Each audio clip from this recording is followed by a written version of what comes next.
Do you remember the movie Uncle Buck with John Candy? There's a great line, underrated line, where he says something like, "Is it the hat?" People just get so angry when they see the hat, and it's just hilarious. Something that makes people angry in the Bible that's maybe not as hilarious is when we see the word submission in the context of marriage. Wives, submit to your husbands. Don't turn the video off, right? From Ephesians, it says this.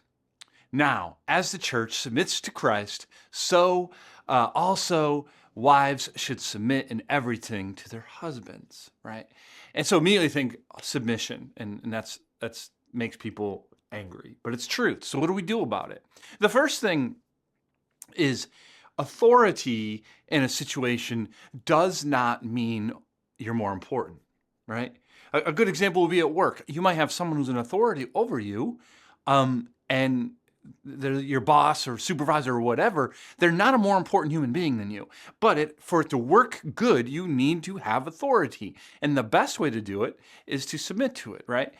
Maybe a good example is one of our deacons, Andy Avila, in our church, right? Andy is a police officer in Uxbridge. So when he's in the role of police officer and I'm just driving around or doing whatever, he has a certain authority given to him. And I need to respect that and honor that. It doesn't make him more important than me. And in fact, because I'm an elder pastor, there's other situations where I have an authority over him and he needs to respect and honor that. It has nothing to do with you're more important than me or I'm more important than you.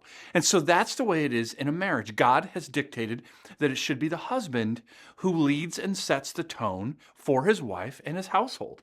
And so for that to work well, instead of being kicking and screaming, a wife should be willing to do that. So the second thing with that is it's willing submission, right?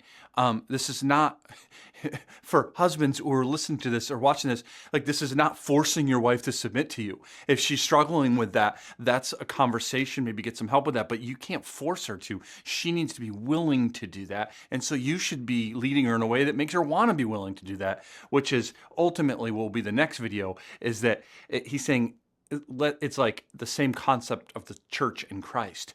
We have no problem submitting to Christ because he loves us and cares for us and has done so much for us. So husbands, if you want your wives to submit to your authority and headship, then you need to love your wife the way Christ loves us, right? And that's how it works. If you don't love your wife that way, you shouldn't expect her to submit. And by the way, last but not least, wives should never submit to something that is not godly, that is not biblical, always Christ first. If a husband says, you must listen to me and do this sin, no, because God first, husbands only as they're leading in a biblical way, should you submit to that.